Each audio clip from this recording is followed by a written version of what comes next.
એક દિવસ એક દંપતી તેના 10 વર્ષના બાળકને લઈ તેમને બતાવવા આવ્યું. ફાઇલ ડોક્ટર સાહેબના ટેબલ ઉપર મૂકી. ડોક્ટરે ફાઇલનો અભ્યાસ કરી બાળકને ચેક પણ કર્યો. પછી એ બાળકને કહ્યું, બેટા, થોડો સમય બહાર બેસ, હું તારા મમ્મી પપ્પા સાથે વાત કરી લઉં.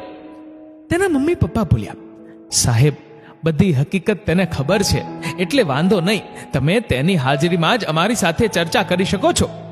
ડોક્ટર બોલ્યા, મેં પ્રથમ પરિવાર એવો જોયો જેના ચહેરા ઉપર ભય ન હોય. સાહેબ, શરૂઆતમાં અમંગળ વિચારોથી અમે પણ વિચલિત થઈ જતા, પણ ધીરે ધીરે ઈશ્વર ઉપર શ્રદ્ધા અને વિશ્વાસથી અંદરથી અમારા ત્રણેયનું મનોબળ મજબૂત થતું ગયું.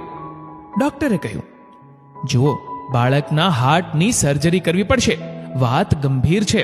50% શક્યતા છે.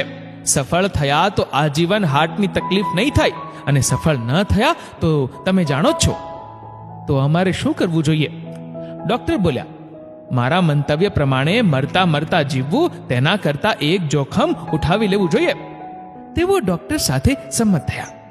જ્યારે તેમનો ચાર્જ પૂછ્યો ત્યારે ડોક્ટર બોલ્યા, આમ તો હું એડવાન્સ પેમેન્ટ લઉં છું, પણ તમારા કેસમાં ઓપરેશન પછી આપણે નક્કી કરીશું. કહી ડોક્ટરે ઓપરેશનની તારીખ આપી.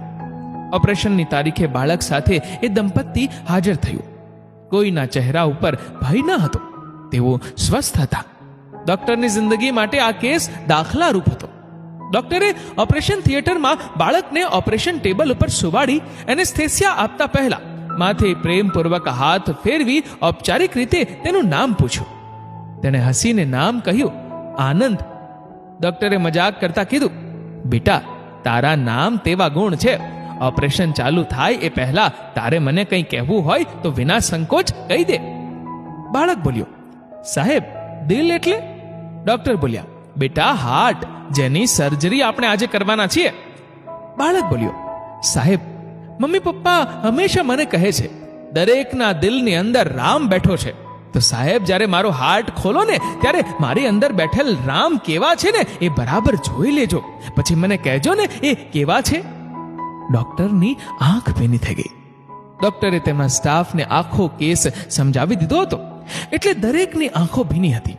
ડોક્ટર પણ બોલ્યા, હજારો ઓપરેશન મેં મારા આ હાથે કરી નાખ્યા, પણ કોણ જાણે આ બાળકનું ઓપરેશન કરતા મારું મન અને હાથ વિચલિત કેમ થાય છે. ડોક્ટરે આંખ બંધ કરી ઈશ્વરને પ્રાર્થના કરતા કીધું, અત્યાર સુધી મેં કરેલ દરેક ઓપરેશન મારો વ્યવસાય સમજી કર્યા છે, પણ આ ઓપરેશન શ્રદ્ધા અને વિશ્વાસ ઉપર થાય છે. હું તો હાર્ટની માત્ર સર્જરી કરું છું, તું તો તેનું સર્જન કરે છે. તું મોટો જાદુગર છે. મારા પ્રયત્નને તું સફળ કરવામાં મદદ કરજે. કહી ડોક્ટરે ઓપરેશન ચાલુ કર્યું. ઓપરેશન આગળ વધતું હતું. સફળ થવાની પૂરી શક્યતા ડોક્ટરને જણાતી હતી. ત્યાં અચાનક બ્લડ પ્રેશર ડાઉન થવા લાગ્યું. બાળકનું શરીર ઠંડુ થવા લાગ્યું. અંતે ન થવાનું થયું. ડોક્ટર ભીની આંખે બોલ્યા, હે ઈશ્વર, તું જીત્યો, હું હાર્યો. આટલું બોલી ઓપરેશન થિયેટરની લાઇટો બધી ચાલુ કરી ભીની આંખે હાથ સાફ કરવા આગળ વધ્યા. ત્યાં અચાનક તેને બાળકના શબ્દો યાદ આવ્યા. એ ઝડપથી બાળકના હાર્ટ તરફ જોઈ જોરથી બોલ્યા, તમને રામ દેખાય છે? બધા સ્ટાફની નજર બાળકના હાર્ટ તરફ ગઈ અને એક ગજબની ચેતના પુનઃ બાળકના હાર્ટમાં સ્થાપિત થઈ અને બાળકનું હાર્ટ પુનઃ ધબકવા લાગ્યું. ડોક્ટર અને સ્ટાફે ચિચિયારી સાથે જય શ્રી રામનો ઉદ્ઘોષ કરી અધૂરું ઓપરેશન ચાલુ કરી બાળકને બચાવી લીધું. ડોક્ટર સાહેબે તેમની ફી લીધી નહીં અને કહ્યું, હજારો ઓપરેશન મેં કર્યા, પણ મને એવો વિચાર ન આવ્યો કે રામ ક્યાં છે. આ બાળકે રામનું નિવાસ સ્થાન મને બતાવ્યું. મિત્રો, જ્યારે બુદ્ધિના દરવાજા આપણે બંધ કરીએ છીએ ને, ત્યારે ઈશ્વર એના દરવાજા ખોલે છે. આ વિડીયો વિશે તમારું શું કહેવું છે? નીચે કમેન્ટ કરીને જરૂરથી જણાવજો. અને મિત્રો, જો આ વિડીયો ગમ્યો હોય તો વિડીયોને લાઈક અને શેર કરજો, અને વધુમાં વધુ પ્રેરણાદાયી વિડીયોઝ જોવા માટે અમારા ફેસબુક પેજને ફોલો જરૂર કરજો. ધન્યવાદ.